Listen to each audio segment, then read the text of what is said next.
தன்னுடைய கடுமையான உழைப்பால் சரவண பவன் என்ற சாம்ராஜ்யத்தை கட்டி இழுத்த ராஜகோபால் பெண்ணாசையால் வீழ்ந்த கதை தெரியுமா? வாங்க இந்த வீடியோவில் விரிவாக பார்க்கலாம். அதுக்கு முன்னாடி முதன்முறையாக நம்ம சேனலை ஃபர்ஸ்ட் டைம் பார்க்குறீங்கன்னா சப்ஸ்கிரைப் பண்ணாதவங்களாம் சப்ஸ்கிரைப் பண்ணிக்கோங்க. பெல் பட்டன் சிம்பல் அமைக்கி நம்ம சேனலோட நோட்டிஃபிகேஷன் எனபிள் பண்ணிக்கோங்க. அப்போ தான் நாங்கள் போடுற வீடியோ எல்லாமே உங்களுக்கு உடனுக்குடனே வந்து சேருவோம். சரவண பவன் உரிமையாளர் ராஜகோபாலர் எப்படி இறந்தாலும் தெரியுமா? மரணப்படுக்க வரை அவரை இழுத்து வந்த சாந்தகுமாருடைய கொலை வழக்கு. ஜீவஜோதியை மூன்றாவது மனைவியாக மணந்து கொண்டால் வாழ்க்கை சுபட்சமாக இருக்கும் என்று ராஜகோபாலருக்கு ஒரு சோசியர் கூறியதால் ஏற்பட்ட விளைவுதான் இவ்வளவு விளைவுகள்.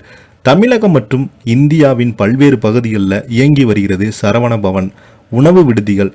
ஒரு காலகட்டத்தில் அனைவருக்குமே உறுதுணையாக இருந்து வந்தவர் தான் ராஜகோபாலர் என்று மிகையாகாது. ஆனாலும் சோசியமும் நேரங்காலமும் யாரைத்தான் விட்டு வைத்தது? நாகப்பட்டினம் மாவட்டம் வேதரண்யாவை சேர்ந்தவர் தான் ஜீவஜோதி.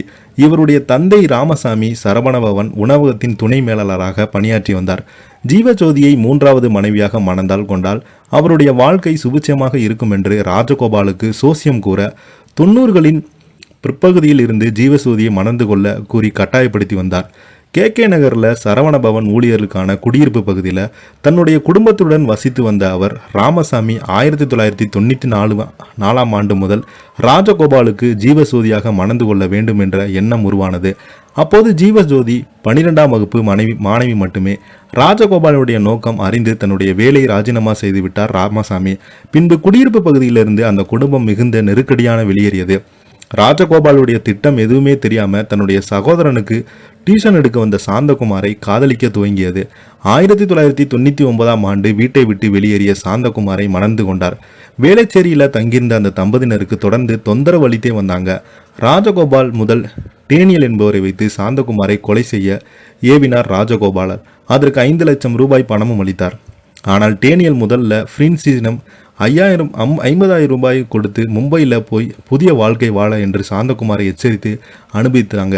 2001ஆம் ஆண்டு அக்டோபர் மாதம் சரவணபவன் உரிமையாளர் ராஜகோபால் எங்களுக்கு ஆபத்து உள்ளது என்று கூறி காவல்துறையில் புகார் அளித்தாங்க. அக்டோபர் 24ஆம் தேதி விருதுநகரில் ஜீவஜோதியின் கண்முன்னே சாந்தகுமார் கடத்தப்பட்டார். அதே நாளில் அவர் கொடைக்கானலில் வைத்து கொலையும் செய்யப்பட்டார். ஒரு வாரம் கழித்து அவருடைய உடல் வனத்துறையினால் அக்டோபர் மாதம் 31ஆம் தேதி கண்டெடுக்கப்பட்டது. ஜீவஜோதியின் புகாரை தொடர்ந்து இந்த விஷயம் வெளிச்சத்திற்கு வந்தது. 2001ஆம் ஆண்டு நவம்பர் மாதம் 23ஆம் தேதி சரணடைந்தார் ராஜகோபாலர். இந்த வழக்கை விசாரித்த சென்னை பூந்தமல்லி நீதிமன்றம் 2004ஆம் ஆண்டு அக்டோபர் மாதம் ராஜகோபாலுக்கு 10 ஆண்டுகள் கடுங்காவல் சிறை தண்டனை வழங்கியது. 55 லட்சம் ரூபாய் அபதாரம் விதித்தது. கொலை வழக்கு உதவி புரிந்த காசி விஸ்வநாதன், டேனியல், கார்மேகம், தமிழ்ச்செல்வன், முருகானந்தம், சேது ஆகியோர் 9 ஆண்டுகள் வரை தண்டனை விதித்தது. கடந்த வழக்கில் ராஜகோபாலுக்கு 3 ஆண்டு மட்டுமே 8 பேருக்கு 2 ஆண்டுகள் தண்டனை விதிக்கப்பட்டது. இதனை எதிர்த்து சென்னை உயர்நீதிமன்றத்தில் 2009ஆம் ஆண்டு மேல்முறையீடு செய்தார் ராஜகோபாலர். ஆனால் நீதிமன்றம் அவருடைய 10 ஆண்டுகள் சிறை தண்டனையும் ஆயுள் தண்டனையாக அறிவித்தது. இந்த தீர்ப்பை எதிர்த்து உச்சநீதிமன்ற வழக்கு பதிவு செய்தார் ராஜகோபாலர். ஆனால் இந்த வருடம் மார்ச் மாதம் அந்த வழக்கை விசாரித்து உச்சநீதிமன்றம் இந்த வருடம் மார்ச் மாதம் 29ஆம் தேதி தான் ஆயுள் தண்டனை உறுதியாகி ஜூலை 7ஆம் தேதிக்குள் ஆஜராக கால அவகாசம் வழங்கப்பட்டது.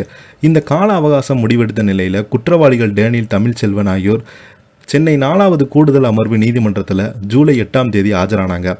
ஆனால் ராஜகோபாலோ உடல்நலம் சரியில்லாமல் என்ற காரணத்தால் கூறி கால அவகாசம் கேட்டார். ஆனால் அதற்கு நீதிமன்றம் மறுத்தது. இந்த நிலையில் 9ஆம் தேதி நீதிமன்றத்தில் ஸ்ட்ரெச்சரில் வந்தபடி ஆஜரானார் ராஜகோபாலர். நாட்கள் செல்ல செல்ல பார்த்தீங்கன்னா அவருடைய உடல்நலம் ரொம்பவே மோசமடைந்து வந்த நிலையில் ஸ்டான்லி மருத்துவமனையில் சிறை கைதிகளுக்காக சிகிச்சை அளிக்கும் பிரிவில் தீவிர சிகிச்சை அளிக்கப்பட்டு வந்தது. அவருக்கு தனியார் மருத்துவமனையில் சிகிச்சை வேண்டும் என்று கேட்டு மனு தாக்கல் செய்தாங்க. அவருடைய மகன்கள் ஸ்டாண்டின் மருத்துவமனையில் மருத்துவ அறிக்கை பார்வையிட்ட நீதிபதிகள் அதற்கு ஒப்புதல் வழங்கினாங்க. அதன்படி பின்பு அவர் தனியார் மருத்துவமனையில் தீவிர சிகிச்சை பெற்று வந்தார். இருப்பினும் சிகிச்சை பலனளிக்காம காரணத்தினால் அவர் பார்த்தீங்கன்னா உயிரிழந்து போயிருந்தார். இதனை தொடர்ந்து பார்த்தீங்கன்னா இவருடைய கொலை வழக்கு இப்போது வரைக்கும் தமிழ்நாட்டில் மிகப்பெரிய ஒரு பரபரப்பு செய்தியாகவே இருந்துட்டு வருது. இதை பற்றி நீங்கள் என்ன கீழே உள்ள கமெண்ட் பாக்ஸில் மறக்காமல் பதிவிடுங்க. இந்த வீடியோ பிடிச்சிருந்தால் லைக் பண்ணுங்கள், ஷேர் பண்ணுங்கள், கமெண்ட் பண்ணுங்கள். நன்றி, வணக்கம்.